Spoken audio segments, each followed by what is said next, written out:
ತೀರಿ ಹೋದರು ತಂಗಿ ನಾನಿಲ್ಲವೇನು ನನ್ನ ಮುಖವು ನೋಡಿ ತವರಿಗೆ ಬಾರವ್ವ ನೀನು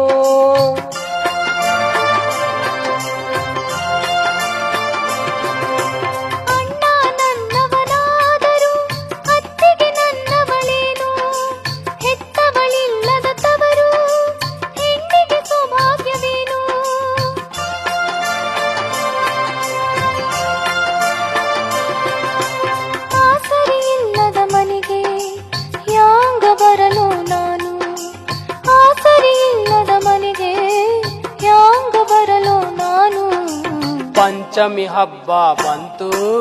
ಬಾ ನನ್ನ ತಂಗಿ ತವರಿಗೆ ಮಿಂಚಿ ಹೋದಳು ಏನಂತ ಬರಲು